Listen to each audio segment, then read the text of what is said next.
One of the things a lot of people need to consider when they're moving to an area are the school districts. Dublin Schools is very well regarded. Dublin has 3 high schools, Dublin Jerome, Dublin Kaufman, and Dublin Scioto. Has 5 middle schools and 16 elementary schools. The folks at niche.com gave Dublin Schools an overall A+ rating. Doesn't get any better than that, folks, with top marks going to the teachers, the administration, and the college preparatory activities. The lowest score for Dublin was the facilities, which just got a B. It's not like it's the buildings are in disrepair, it's just a B. Dublin Schools, according to niche.com, were ranked as the 7th best for athletes in the Columbus area, the number 5 district in all of Ohio overall, and then number 2 in the entire state of Ohio for teachers, and that actually was 17th in the entire country. It's quite well regarded, our Dublin Schools. I can tell you, as an agent, Dublin Schools is among the very top, most requested districts from buyers that we work with as well. Dublin is admired among many reasons, but one of them is their Recreation and Parks Department. They have 64 parks in the city, covering 1,136 acres, and there's 150 miles of bike paths as you go through Dublin. You can actually get from one side of town to the other on the bike path without ever coming along a busy street. Almost. You can almost get across there's just a couple areas that you have to get on a busier area, but it's an excellent system. And actually the parks and the recreation facilities like the Dublin Recreation Center are really a central part of living in Dublin and being part of the community. One thing about Dublin that you take some getting used to if you're not familiar with them are the roundabouts. There are 26 roundabouts in and around Dublin. The most recent one being at Bridge Park, right near Bridge Park at 161 Riverside Drive. That's a pretty big one. And proponents of the roundabouts will tell you that they handle more traffic than stop signs, that there's fewer accidents, and when there's accidents do occur, they're less serious because the vehicles aren't moving in opposite directions. People who don't like the roundabouts will tell you they're very confusing, and if the volume of traffic gets to be too much, then roundabouts have a hard time handling it. They do take some getting used to, so if you're new to Dublin or new to roundabouts, just be careful out there. Probably the most exciting recent change to Dublin is the Bridge Park development. Originally opened in 2016, Bridge Park is a mixed-use development. It has apartments, condos, retail, office space, tons and tons of restaurants, some of them among the finest in the city. They're really a lot of fun there. There's even a Penn's Mechanical there.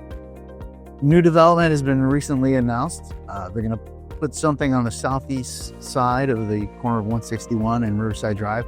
It's going to be a hotel, office, retail, restaurants. Actually, the highlight will be the yet unnamed Kimmer Mitchell restaurant, which is always a popular spot, I'm sure. Bridge Park is on one side of the Scioto River. On the other side is Old Dublin. Now, as the name implied, Old Dublin's been around forever. But with the development of Bridge Park and the inclusion of Dublin Link, Old Dublin is a fantastic way to spend an evening as well. Over there's several different restaurants, bars, coffee shops, there's even a brewery over there. It's just a more subdued vibe than it is over at Bridge Park. Bridge Park's very happening, hot, very busy. Old Dublin's a little more quiet, but some of the restaurants over there are among the best in the city, and including one of our favorite Two Cheeses over there. It's a fantastic spot.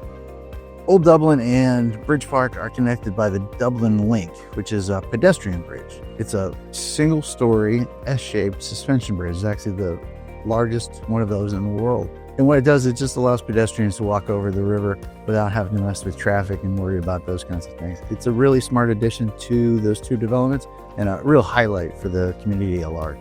There are a couple of large community events that I want to highlight here. First is the Dublin Irish Festival. As the name implies, it celebrates all things Irish.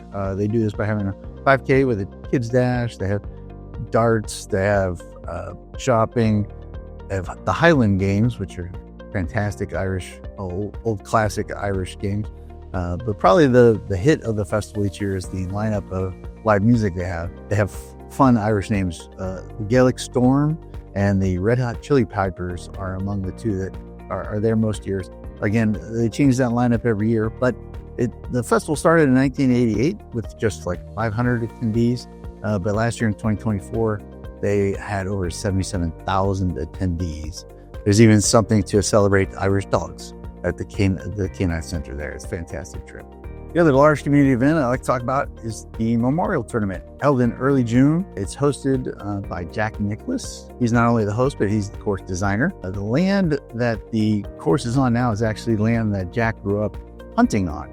He grew up in Upper Arlington, which is another Columbus suburb, and would hunt on the land that is now the course. In fact, when he was designing it, he actually was one of the first people to design a course with the spectators in mind. So what you end up with are like high hills on sides of greens, so that there's plenty of kind of an amphitheater feeling in there.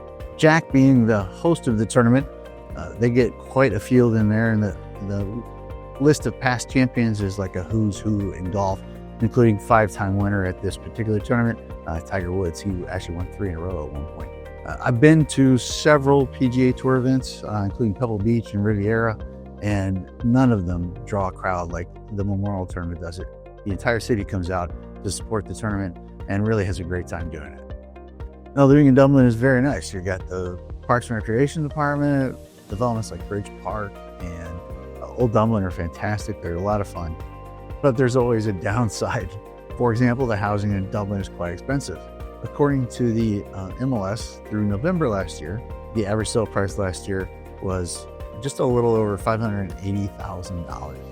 As compared to the MLS average during that same time period of $365,000. That's a 58.8% higher sales price than the average home in the MLS.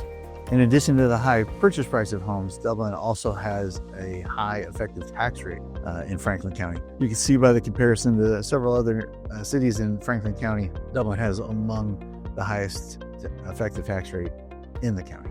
Hope you enjoyed this trip through Dublin and everything you needed to know about it. I'm Craig Balster with Balster Realty Group and Keller Williams Excel. If you're thinking about moving to Dublin or Central Ohio in general, please give us a call. We'd be happy to sit and chat with you.